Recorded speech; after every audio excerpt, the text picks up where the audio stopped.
Hello friends, कैसे हैं आप लोग। आप लोगों का स्वागत है आपके अपने channel future online classes Sonpur में। कैसे हैं आप लोग पीछे के स्लाइड्स में देख पा रहे होंगे कि हम लोग बिहार डीएलएड 2026 के साइंस के सेट 3 लगाने वाले हैं। इससे पहले वाले वीडियो में हम लोगों ने सेट 2 लगा लिए हैं और इसमें हम क्या करेंगे, सेट 3 लगाएंगे और साइंस से फिजिक्स, केमिस्ट्री या बायो तीनों से जितने भी प्रश्न आते हैं उन तभी तीनों प्रश्नों को हम क्या करते हैं, तीनों के क्वेश्चन आते हैं उन सभी को हम लगाते हैं। इसके अलावा हम इसमें टॉप 20 इंपॉर्टेंट क्वेश्चन जो बिहार डीएलएड में पूछे जाते हैं उस टॉप 20 इंपॉर्टेंट क्वेश्चन को भी हम क्या करते हैं, हम टॉप 20 इंपॉर्टेंट क्वेश्चन को एनालाइज करते हैं। बिना किसी देरी के आज के पहले प्रश्न की ओर चलते हैं। तो आज का पहला प्रश्न क्या है? आज का पहला प्रश्न है कि प्रकाश का शून्य शून्यावकाश में वेग अनुपात, मतलब कि जो प्रकाश होता है, लाइट होता है, उसका शून्यावकाश में वेग अनुपात कितना होता है? 3 × 10⁻10 मीटर प्रति सेकेंड या 3 × 10⁸ मीटर प्रति सेकेंड या 3 × 10⁸ किलोमीटर प्रति सेकेंड या 3 × 10⁸ प्रकाश वर्ष। तो यदि हमारे कल के वीडियो को, मतलब कि आप सेट 2 के वीडियो को देखे होंगे, तो हम उसमें जब बताए थे कि ध्वनि का वेग कितना होता है, ध्वनि का अनुपात बताए थे, उस वक्त हम प्रकाश का वेग का अनुपात भी बताए थे। तो उस वक्त हम कितना बताए थे कि हम बताए थे कि जो प्रकाश है उसको एक स्थान से दूसरे स्थान गमन करने के लिए वो किसी माध्यम की जरूरत नहीं पड़ती है। जिस तरह से ध्वनि को एक स्थान से दूसरे स्थान से गुजरने के लिए क्या चाहिए, एक माध्यम की जरूरत पड़ती है। इस कारण से वो ठोस में क्या होता है, ठोस में अधिक गमन करता है द्रव और गैस की तुलना में। वही बताए थे कि जो प्रकाश होता है उसको गमन करने के लिए किसी माध्यम की जरूरत नहीं पड़ती है। इस कारण से जो प्रकाश है वो निर्वात में, जो यहाँ पे लिखा हुआ है शून्यावकाश, शून्यावकाश लिखा हुआ है, इसको हम निर्वात से भी जान सकते हैं। मतलब कि जो निर्वात का अर्थ है ऐसा जगह जहां किसी भी तरह का हवा नहीं हो, वैसे जगह पर भी क्या हो सकता है, प्रकाश गमन कर सकता है। और वहां पे कितने की स्पीड से गमन करता है, तो 3 × 10⁸ मीटर प्रति सेकेंड, 3 × 10⁸ मीटर प्रति सेकेंड। देखिए, आपको कंफ्यूज करने के लिए 3 × 10⁸ किलोमीटर प्रति सेकेंड और प्रकाश वर्ष भी लिखा गया है। 3 × 10⁸ को 3 लाख किलोमीटर प्रति सेकेंड भी बोलते हैं। इसको 10⁸ आप डालिएगा तो आपको रिजल्ट कितना मिलेगा, 3 लाख मीटर मिलेगा। मतलब कि जो प्रकाश है, सूर्य का प्रकाश या किसी भी तरह का प्रकाश, वो 3 लाख किलोमीटर प्रति सेकेंड से गमन करता है। और प्रकाश सबसे अधिक निर्वात में गमन करता है, मतलब कि निर्वात को आप हवा भी समझ सकते हैं, उसके बाद द्रव, और सबसे कम गमन ठोस में करता है। अब हम सेकंड क्वेश्चन की ओर चलते हैं। तो सेकंड क्वेश्चन में क्या बोल रहा है कि रसायन उद्योग में कौन सा तेजाब मूल रासायनिक माना जाता है। मतलब कि जो रसायन उद्योग होता है, रसायन उद्योग मतलब कि जहाँ केमिकल बनाया जाता है, उस उद्योग में कौन सा तेजाब, तेजाब का अर्थ है एसिड, एसिड को क्या बोला जाता है, हिंदी में तेजाब बोला जाता है। तेजाब मूल रासायनिक, मूल मतलब कि मूल रासायनिक के रूप में माना जाता है। मूल रासायनिक का अर्थ है कि उसको ज्यादा उपयोग किया जाता है। H2CO3 मतलब कि हाइड्रोजन कार्बोनेट या HNO3 हाइड्रोजन नाइट्रेट या H2SO4 सोडियम सल्फाइड या HCl, निम्नलिखित में से किसको मूल रासायनिक के रूप में काम किया जाता है।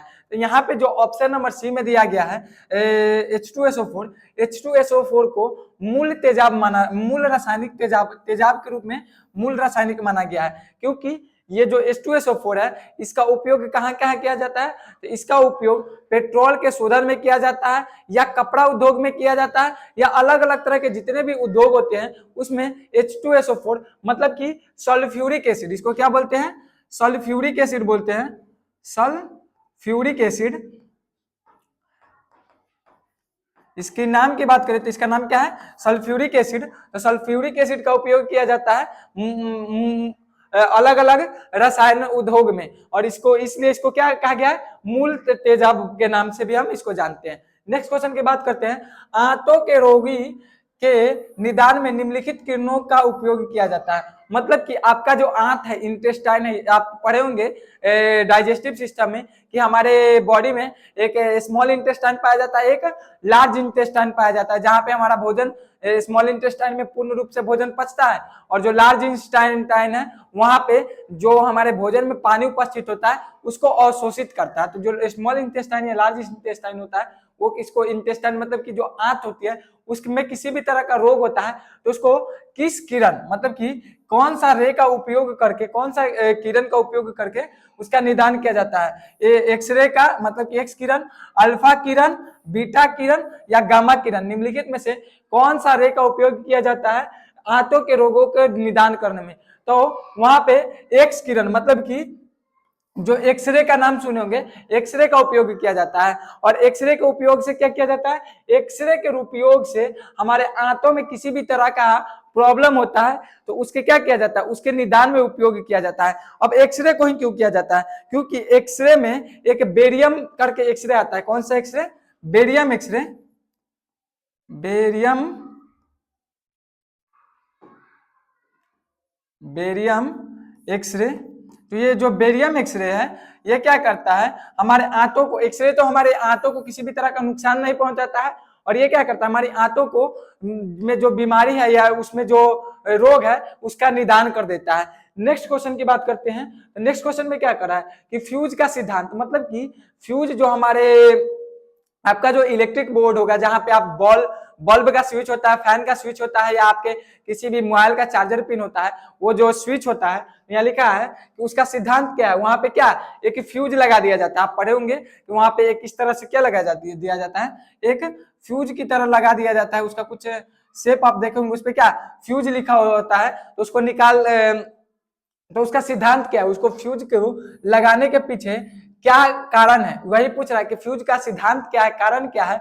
विद्युत का रासायनिक प्रभाव, विद्युत का यांत्रिक प्रभाव, विद्युत का ऊष्मीय प्रभाव या विद्युत का चुंबकीय प्रभाव, निम्नलिखित में किस सिद्धांत पर फ्यूज काम करता है। तो हम आप लोगों को बता दें जो विद्युत फ्यूज है मतलब कि जो हमारा फ्यूज है जो हमारे बल्ब में लगाया, जो हमारे बोर्ड में लगाया जाता है, उसके लगाने के पीछे मुख्य कारण यह है कि हमारे बॉडी बोल रहे, हमारा जो इलेक्ट्रिक सर्किट हमारे जो अलग अलग दिया गया है, मतलब कि बल्ब हो गया या फैन हो गया या टीवी हो गया, जो अलग अलग तरह के आप इलेक्ट्रॉनिक के सामान लगाए हैं या अपने मोबाइल को चार्ज में लगाते हैं, तो उस सब को अलग अलग तरह के अमाउंट में इलेक्ट्रिक चाहिए। और यदि आप अधिक उसको इलेक्ट्रिक दे देते तो क्या होगा, वो ब्लास्ट कर जाएगा। जैसे कि आपके मोबाइल को 10 वाट आप इमेजिन कीजिए कि आपका जो मोबाइल चार्जर है वो 45 वाट का है, उसको 45 वाट इलेक्ट्रिसिटी चाहिए। यदि 45 वाट से 1 वाट भी ज्यादा हुआ मतलब कि 45 से 46 वाट हो गया, तो क्या होगा, आपके बैटरी को नुकसान पहुंचेगा। और क्या कर रहा है, या आपका जो बल्ब है वो आपका बल्ब 20 वाट का है और आप उसको 25 वाट देते हैं, तो क्या होगा, वो धीरे धीरे गर्म होकर ब्लास्ट कर जाएगा। या आपका जो मतलब कि जो आपका रेफ्रिजरेटर है जिसको फ्रिज भी बोलते हैं, वो फ्रिज को 100 वाट पे काम कर रहा है, आप उसको 110 वाट इलेक्ट्रिक दे दीजिएगा तो क्या हो जाएगा, वो ब्लास्ट कर जाएगा। तो मतलब कि अधिक इलेक्ट्रिसिटी प्रवाह होने लगेगी तो क्या होगा, उसको नुकसान पहुंचेगा। उसी नुकसान को रोकने के लिए, उसी तरह हमारे घर में जितने भी इलेक्ट्रिक के सामान है उसको एक निश्चित इलेक्ट्रिसिटी चाहिए। यदि उससे अधिक इलेक्ट्रिसिटी है तो क्या होगा, सब के सब सामान नष्ट हो सकते हैं। उसी के जगह पे हम क्या लगाते हैं, फ्यूज लगाते हैं। जो फ्यूज होता है उसको वो क्या करता है, विद्युत के ऊष्मीय प्रभाव पर काम करता है। विद्युत का ऊष्मीय प्रभाव पर क्या करता है, विद्युत के ऊष्मीय प्रभाव पर काम करता है। यदि विद्युत में अधिक विद्युत गया तो वो क्या करेगा, उसमें से अधिक विद्युत जाने से क्या होगा, उसमें रेजिस्टेंस पड़े होंगे, रेजिस्टेंस होता है वो विद्युत को रोकेगा, और विद्युत को रोकेगा तो क्या होगा, तार गर्म होते जाएगा, और ज्यादा तार गर्म हो जाएगा तो जो विद्युत में जो फ्यूज होता है उसका जो फ्यूज का जो तार होता है वो ज्यादा आती नहीं, मतलब कि एक फिक्स उसका आती होता है कि हाँ इतना ही वाट तक वो सह सकता है। उससे ज्यादा उसका ऊष्मीय प्रभाव तो क्या होगा, वो ब्लास्ट कर जाएगा। और फ्यूज के ब्लास्ट करने से क्या होगा, आपका 10 या 20 रुपए आप जितने का फ्यूज लगाए होंगे आपका फ्यूज का ही नुकसान होगा। आप जो इंपॉर्टेंट चीज लगाए हैं जैसे कि मोबाइल हो गया, बल्ब हो गया, या आपका जो बिजली का कनेक्शन हो गया, इसका किसी भी तरह का नुकसान नहीं पहुंचेगा। इसलिए हम क्या करते हैं, अपने घरों में फ्यूज लगाते हैं। तो फ्यूज का सिद्धांत क्या है, विद्युत का ऊष्मीय प्रभाव, मतलब कि किस पर काम करता है, विद्युत के ऊष्मीय प्रभाव पर काम करता है। नेक्स्ट क्वेश्चन नंबर 5 की ओर चलते हैं। तो क्वेश्चन नंबर 5 में क्या करा है, परमाणु के नाभि में निम्नलिखित में से कौन सा कण होता है। यदि आप हमारे सेट सेकंड के वीडियो देखे होंगे तो उसमें भी यह प्रश्न आया था कि जो परमाणु के नाभिक में क्या क्या उपस्थित होते हैं। यदि आप वो वीडियो नहीं देखे हैं तो आप फ्यूचर स्टडी सेंटर के आप प्लेलिस्ट में जाके उस वीडियो को देख सकते हैं, या फ्यूचर ऑनलाइन क्लासेस के भी आपको प्लेलिस्ट में वो देखने को मिल जाएगा। तो क्या करा, परमाणु के नाभिक में क्या क्या उपस्थित होता है, प्रोटॉन एवं न्यूट्रॉन, इलेक्ट्रॉन एवं अल्फा कण, प्रोटॉन एवं इलेक्ट्रॉन, इलेक्ट्रॉन एवं न्यूट्रॉन। तो आप इसका जो क्वेश्चन नंबर 5 है, इसका जवाब आप क्या कीजिए, कमेंट बॉक्स में बताइए, और वहां पे आपको बताया जाएगा कि वहां पे कौन सा ऑप्शन सही है। और यदि आपको ये इसका आंसर नहीं पता है तो आप हमारे सेट 2 का वीडियो देखिए, वहां पे इसको अच्छी तरह से एक्सप्लेन किया गया है। जिस तरह से हम अभी के क्वेश्चन, इससे पहले वाले क्वेश्चन को किए थे या आगे वाले क्वेश्चन को एक्सप्लेन करेंगे, उसी तरह इस प्रश्न को भी वहां पे एक्सप्लेन किया गया है। सो अब क्वेश्चन नंबर 6 की ओर हम चलते हैं। उसको आपको क्या करना है, उस प्रश्न को आपको कमेंट में जवाब देना है। क्वेश्चन नंबर 6 में क्या करा है, दूरदृष्टि निवारण के लिए काम में लेते हैं। मतलब कि यदि किसी व्यक्ति को दूरदृष्टि बीमारी हो गया तो उसको निवारण में कौन सा लेंस आता है, अवतल लेंस, उत्तल लेंस, उत्तल दर्पण, उत्तल लेंस या अवतल दर्पण। मतलब कि निम्नलिखित में से हम किस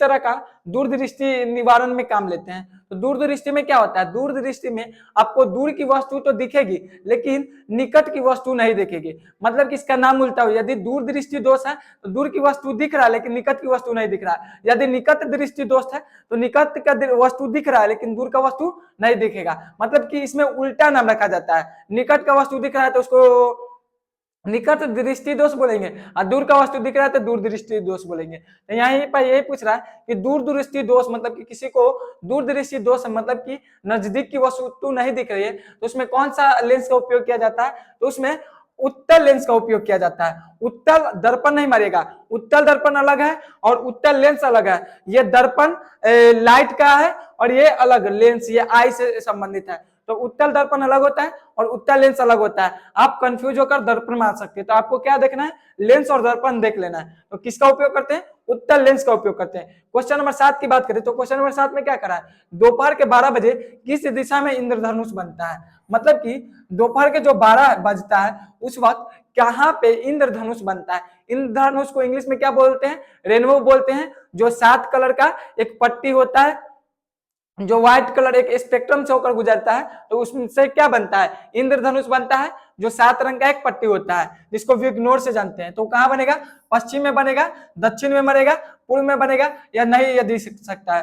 तो आप जानते होंगे कि ये जो इंद्रधनुष है वो कैसे बनता है। तो इंद्रधनुष ये जो जब बारिश होता है तब बारिश का जो ड्रॉपलेट होता है, ड्रॉपलेट मतलब कि उसका जो बूंद होता है, कुछ हमारे वायु में उपस्थित रह जाते हैं। उस वायु में उपस्थित रहने के बाद जब सूर्य का प्रकाश, मतलब कि वैसे ही जब सूर्य उगता है तो सूर्य का प्रकाश जब उससे होकर गुजरता है तो वो जो पानी का बूंद होता है वो किसका काम करता है, एक स्पेक्ट्रम का काम करता है। स्पेक्ट्रम का काम क्या है, स्पेक्ट्रम का काम है कि जो एक व्हाइट लाइट है उसको 7 रंगों में विभाजित कर देना। तो क्या कर देता है, व्हाइट लाइट जब वो वाटर के ड्रॉपलेट से गुजरता है तो उसको 7 भागों में विभाजित कर देता है और क्या होता है, इंद्रधनुष का निर्माण होता है। लेकिन बात करें दोपहर के 12 बजे, जब दोपहर का 12 बजेगा तो सूर्य क्या होगा, सूर्य हमारे सर के ऊपर होगा और बारिश भी क्या होगा, वहां पे होगा। और आप जानते होंगे कि जो इंद्रधनुष जो बनता है, आप उत्तर में है, पूर्व में है तो पश्चिम की दिशा में, मतलब कि सुबह में बन रहा है तो पूर्व में सूरज है तो पश्चिम की दिशा में बनता है, और यदि पश्चिम में सूर्य है तो पूर्व की दिशा में बनता है। मतलब कि उसके उल्टा, मतलब कि जहां सूर्य है उसके अपोजिट डायरेक्शन में क्या होता है, रेनबो बनता है। क्यों, क्योंकि वो स्पेक्ट्रम को, लाइट को गुजरने के बाद यदि इधर से मानिए कि एक ड्रॉपलेट है, ये एक वाटर ड्रॉपलेट है और इधर से सूर्य, यहाँ पे एक सूर्य है, यहाँ से लाइट जाएगा और यहाँ से गुजरेगा, उसके बाद ही ना इधर बनेगा। यदि इधर से ही सूर्य का लाइट है तो इधर तो नहीं बनेगा, इधर बनेगा, मतलब कि ऑपोजिट साइड में बनता है। और 12 बजे सूर्य कहाँ होता है, दोपहर के 12 बजे सूर्य हमारे सर के ऊपर होता है। और यदि सूर्य हमारे सर के ऊपर है तो वो स्पेक्ट्रम, मतलब कि जो इंद्रधनुष है उसका निर्माण कहाँ करेगा, या नहीं देख सकते। मतलब कि हम क्या कर सकते हैं, इसको नहीं देख सकते। वही कि सुबह में होता है, मतलब कि सुबह के टाइम में होता है, मतलब कि सूर्य जब पूरब में होता है तो ये पश्चिम में बनता है, और वही जब वो पश्चिम में होता है तो वो पूरब में बनता है। यदि उत्तर में होता है तो दक्षिण में बनता है, दक्षिण में तो जाता ही नहीं है। यदि दक्षिण में होता है तो उत्तर में बनता, और उत्तर में तो सूर्य जाता ही नहीं है। अब नेक्स्ट क्वेश्चन की बात करते हैं, क्वेश्चन नंबर 8। तो क्वेश्चन नंबर 8 में दाढ़ी बनाने के लिए काम में लेते हैं। मतलब कि जो दाढ़ी बनाते हैं तो उसमें किस चीज का काम लेते हैं, अवतल दर्पण, समतल दर्पण, उत्तल दर्पण या इनमें से कोई नहीं। तो आप जब ये लाइट चैप्टर पढ़े होंगे, क्या बोला, लाइट बोल रहे हैं, जब आप दर्पण चैप्टर पढ़े होंगे तो उसमें क्या पढ़े होंगे कि दाढ़ी बनाने में किसका उपयोग किया जाता है। तो दाढ़ी बनाने में हम अवतल दर्पण का उपयोग करते हैं। अवतल दर्पण का उपयोग क्यों करते हैं कि जो अवतल दर्पण है वो छोटे से छोटे इमेज को क्या करता है, बड़े इमेज में करके दिखाता है। वही बात करें कि जो उत्तल दर्पण है वो बड़े भी इमेज को वो छोटा करके दिखाता है। इसलिए हम उत्तल दर्पण को कहाँ उपयोग करते हैं, गाड़ी के मिरर में उपयोग करते हैं। गाड़ी में मिरर में उपयोग करने से क्या होता है, गाड़ी में मिरर में उपयोग करते हैं तो उससे क्या होता है, जो बड़े बड़े गाड़ी को भी वो क्या करता है, छोटा छोटा आकार में हमको दिखा देता है कि गाड़ी कितनी दूरी पर है। लेकिन जो अवतल दर्पण है वो दूरी मतलब कि बड़े छोटे चीज को भी वो क्या करता है, बड़े में दिखाता है, जिस कारण से हम उसको कान नाक के डॉक्टर उपयोग करते हैं, दाढ़ी बनाने में उपयोग करते हैं कि किसी भी तरह का मिस्टेक ना हो जाए जब हम दाढ़ी बनाए। इसलिए हम क्यों उपयोग करते हैं इसको, दाढ़ी बनाने के लिए किसका उपयोग किया जाता है, अवतल दर्पण का उपयोग किया जाता है। अब अवतल लेंस नहीं मारिएगा, एक अवतल लेंस भी होता है, तो आपको लेंस नहीं मार के क्या बनना है, दर्पण बनना है। अब क्वेश्चन नंबर 9 की बात करें तो क्वेश्चन नंबर 9 में क्या करा है, धोने का सोडा का रासायनिक सूत्र होता है, मतलब कि जो धोने वाला सोडा होता है उसका रासायनिक सूत्र क्या होता है, sodium hydroxide, sodium carbonate, sodium bicarbonate या कैल्शियम हाइड्रोक्साइड। मतलब कि निम्नलिखित में से किसे धोने का सोडा कहा जाता है। तो आप पढ़े होंगे कि दो तरह का सोडा होता है, एक खाने का सोडा होता है, एक धोने का सोडा होता है। खाने वाले सोडे को क्या बोलते हैं, सोडियम बाइकार्बोनेट।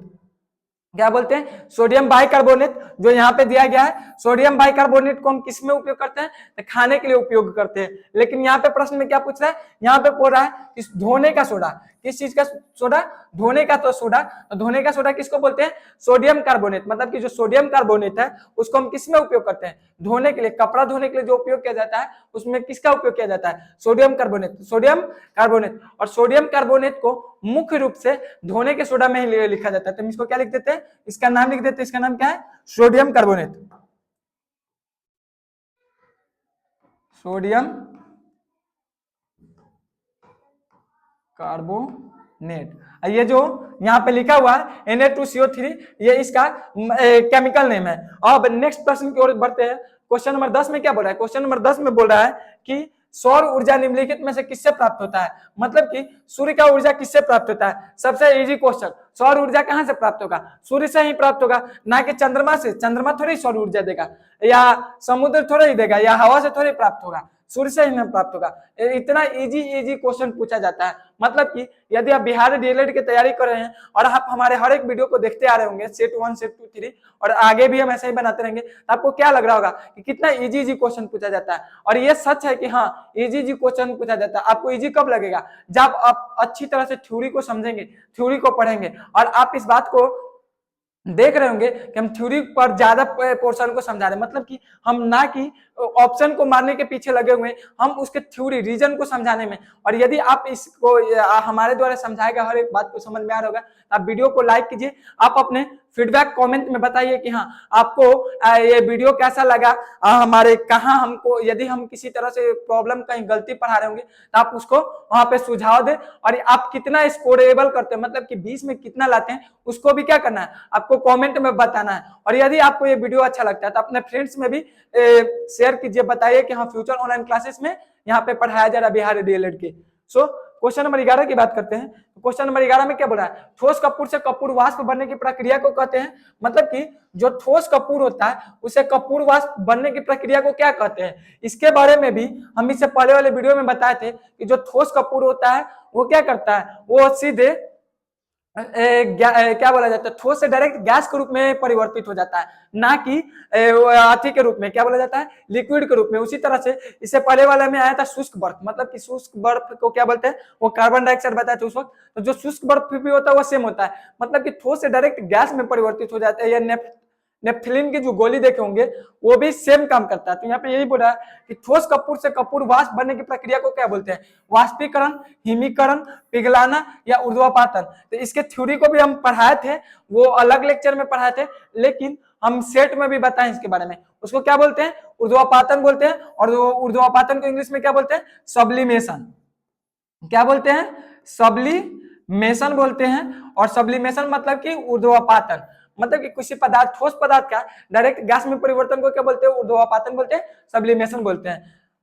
क्वेश्चन नंबर 12 की बात करते हैं। क्वेश्चन नंबर 12 में क्या करा, पौधे व पेड़ के खाना तैयार करने की प्रक्रिया को क्या कहलाती है, मतलब कि पौधा जो पेड़ का खाना तैयार करती है उस प्रक्रिया को क्या बोलते हैं, कार्बोहाइड्रोलिसिस,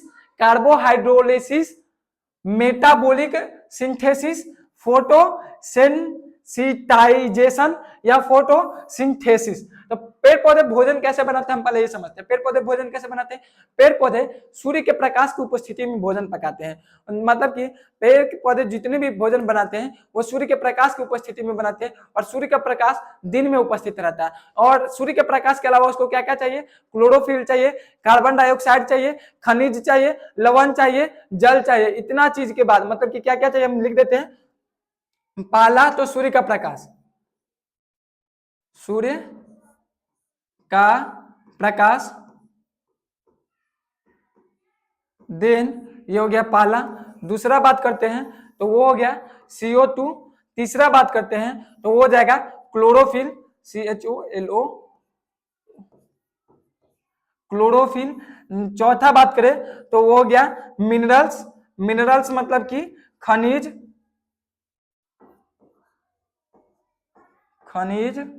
लवण। इसके अलावा बात करें पांचवा तो वाटर।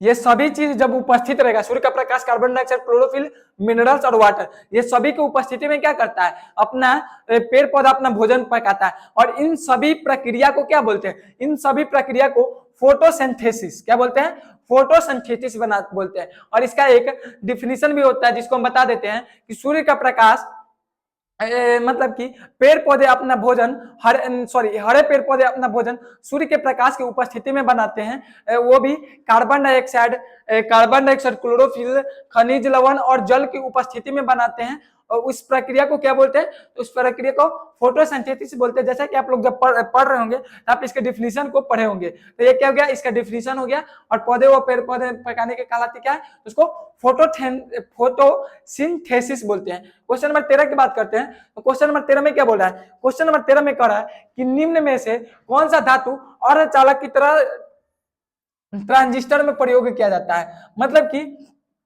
अर्धचालक किसे कहते हैं, अर्धचालक का अर्थ हो गया, यहाँ पे लिखना अर्धचालक का अर्थ हो गया कि वैसा चालक, मतलब कि वैसा पदार्थ या ऐसा धातु जिसमें धातु और अधातु दोनों का गुण हो, उसको क्या बोल देते हैं, अर्धचालक। मतलब कि धातु और अधातु दोनों का गुण होता है, उसको क्या बोलते हैं, अर्धचालक बोलते हैं। जैसे कि इसमें से कौन सा है, तांबा है, जर्मेनियम है, ग्रेफाइट है या चांदी है। तो जो जर्मेनियम है उसको किसके अंतर्गत रखा जाता है, तो अर्धचालक के अंतर्गत रखा जाता है। लगभग 6 या 7 हमारे जो पीरियोडिक टेबल है, हमारे पीरियोडिक टेबल में कितने एलिमेंट है, पीरियोडिक टेबल में 118 एलिमेंट है। उस 118 एलिमेंट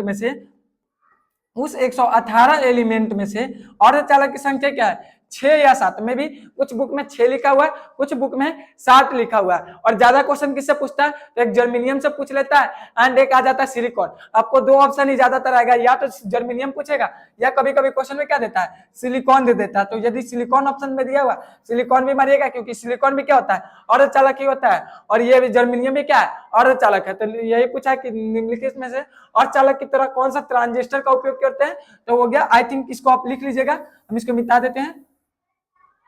नेक्स्ट क्वेश्चन की बात करते हैं तो नेक्स्ट क्वेश्चन में क्या बोल रहा है कि जैविक सिस्टम में रासायनिक क्रिया की प्रक्रिया को तेज करने के लिए उत्तरदायी है। मतलब कि जो जैविक सिस्टम है, मतलब कि जैविक सिस्टम मतलब कि जो हमारा जो हम लोगों के शरीर में जो चलता है उसको क्या बोलते हैं, जैविक सिस्टम। उसमें रासायनिक प्रक्रिया को तेज करने में कौन सा उत्तरदायी है, बैक्टीरिया,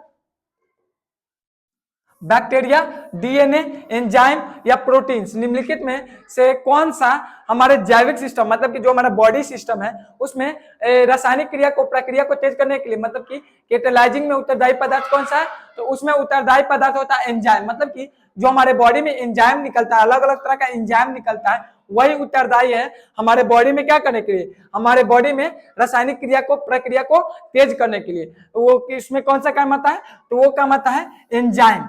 क्वेश्चन नंबर 15 की बात करते हैं तो क्वेश्चन नंबर 15 में बोला है निम्नलिखित में से किसकी कमी से मनुष्य में मधुमेह हो जाता है। मतलब कि निम्नलिखित में से किसकी कमी से मधुमेह हो जाता है। यदि आप मधुमेह का अर्थ नहीं जानते हो तो मधुमेह का अर्थ होता है शुगर, आप इसका नाम सुनोगे, शुगर का बीमारी हो गया, तो शुगर के बीमारी को ही क्या बोलते हैं, हिंदी में मधुमेह बोलते हैं। तो मधुमेह की बीमारी किसके कारण से हो जाता है, ग्लाइसिन, हीमोग्लोबिन, हिस्टामिन या इंसुलिन, किसकी कमी के कारण मधुमेह हो जाता है, शुगर हो जाता है। तो शुगर की बीमारी होने के पीछे कौन सा है, तो इंसुलिन, आपके बॉडी में इंसुलिन की कमी हो जाती है। यदि आपकी बॉडी में इंसुलिन की कमी हो जाती है तो आपको कौन सा बीमारी हो जाएगा, आपको बीमारी हो जाएगा, क्या बोलता है, मधुमेह का। मधुमेह का अर्थ क्या हो गया, मधुमेह का अर्थ हो गया शुगर का बीमारी होगा। और यदि आपके शरीर में इंसुलिन अधिक मात्रा में निकल रहा है, यदि आपके शरीर में इंसुलिन अधिक मात्रा में निकल रहा है तो आपको हो जाएगा हाइपोग्लाइसीमिया। कौन सा बीमारी हो जाएगा, हाइपोग्लाइसीमिया नामक एक बीमारी होता है, वो बीमारी हो जाएगा, हाइपोग्लाइसीमिया।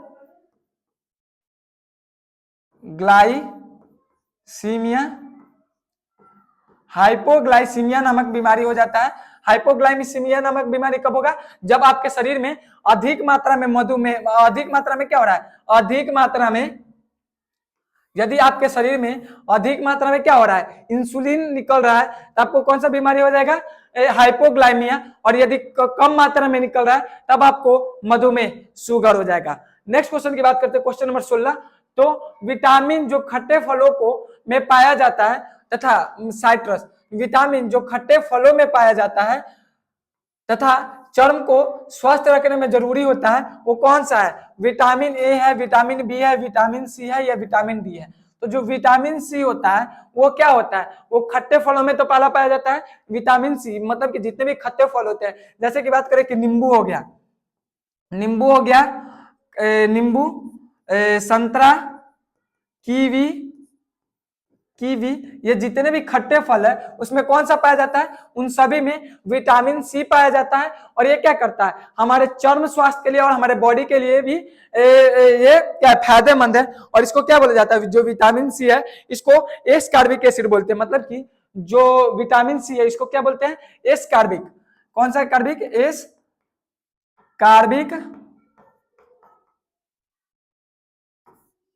एसिड। स्पेलिंग में कुछ प्रॉब्लम होगा, स्पेलिंग आप देख लीजिएगा, इसको क्या बोलते हैं, एस्कॉर्बिक एसिड के भी नाम से हम क्या करते हैं, इसको जानते हैं। अब क्वेश्चन नंबर 17 की बात करें तो क्वेश्चन नंबर 17 में क्या बोला है, क्वेश्चन नंबर 17 में बोला है मनुष्य शरीर में खून की शुद्धिकरण डैश की प्रक्रिया को कहते हैं, मतलब कि मनुष्य में शरीर में खून के शुद्धिकरण को डैश प्रक्रिया कहते हैं, डायलिसिस, हीमोग्लोसिस, ओस्मेसिस या पैरागेलेसिस, निम्नलिखित में से कौन सा कहते हैं। तो जो हमारा बॉडी होता है उस बॉडी में किस तरह से खून का शुद्धिकरण होता है, हमारे बॉडी में शुद्धिकरण की प्रक्रिया ये है कि हमारे हार्ट से ब्लड निकलता है। हमारा हार्ट क्या करता है, हमारा हार्ट बॉडी में ब्लड को पंप करता है और वो पंप करने के बाद वो हमारी धमनी में जाता है, धमनी के बाद सिरा जाता है, मतलब कि अलग अलग हमारे जो नस होते हैं और धमनी और सिरा अलग अलग होता है, उससे होते हुए क्या होता है, ब्लड प्योर होते होते हमारे किडनी में जाता है और किडनी में भी छटता है, और जो हमारा जो वेस्ट प्रोडक्ट होता है वो किडनी से छट के निकल जाता है। और जो इंपॉर्टेंट जैसे प्रोटीन हो गया या जितने भी नाइट्रोजन या ऑक्सीजन, जितने भी हमारे जरूरी बॉडी का चीज है, उसको ये क्या करता है, किडनी रिटर्न भेज देता है, और जो हमारे ब्लड में खराब चीज है उसको रिटर्न वो क्या कर देता है, रिटर्न बाहर निकाल देता है हमारे वृक्क, मतलब किडनी के माध्यम से, और जो हमारे जो मूत्र होता है उसके माध्यम से, और जो ऑक्सीजन होता है वो डायरेक्ट फिर रिटर्न कहाँ जाता है, किडनी में जाता है, किडनी के बाद फिर वो फेफड़ा में जाता है, और एक प्रोसेस है। और इस जो किडनी में जाता है, जो किडनी में शुद्धिकरण होता है, जो यहाँ पे पूछ रहा है कि खून की शुद्धिकरण, तो खून का शुद्धिकरण कौन करता है, तो खून का शुद्धिकरण किडनी ही करता है। और किडनी में जो ये प्रक्रिया होता है, इस प्रक्रिया को डायलिसिस कहते हैं। क्या कहते हैं, डायलिसिस कहते हैं। और यदि ये प्रक्रिया क्या हो रहा है, बॉडी नहीं करता, यदि ये प्रक्रिया बॉडी नहीं कर रहा है और ये क्या हो गया, यदि आपका डायलिसिस किडनी करना काम करना बंद कर दिया तो क्या होगा, आपको बाहर से डायलिसिस करवाना होगा। मतलब कि अलग अलग लोग भी डायलिसिस करवाते हैं, जैसे कि आप सुने होंगे कि हाँ इनका किडनी वर्क नहीं कर रहा है तो क्या हो रहा है, ये अलग से डायलिसिस करवाते हैं। यदि आप डायलिसिस नहीं करवा रहे हैं अलग से, आपको क्या होगा, आपका ब्लड इम्प्योर हो जाएगा और आपके शरीर में अलग अलग तरह की बीमारी होने लगेगी, और एक समय ऐसा आएगा कि आप मर जाइएगा। सो डायलिसिस जरूरी है, और इस प्रक्रिया को क्या बोलते हैं, शुद्धिकरण डायलिसिस कहते हैं। नेक्स्ट क्वेश्चन की बात करते हैं, क्वेश्चन नंबर 18, टरबाइन और डायनेमो, मतलब कि टरबाइन और जो डायनेमो होता है वो बिजली प्राप्त करने के लिए किस ऊर्जा को विद्युत ऊर्जा में परिवर्तित करता है, मतलब कि कौन से ऊर्जा को विद्युत ऊर्जा में परिवर्तित करता है, रासायनिक ऊर्जा, सौर ऊर्जा, मैकेनिकल ऊर्जा या मैग्नेटिक ऊर्जा।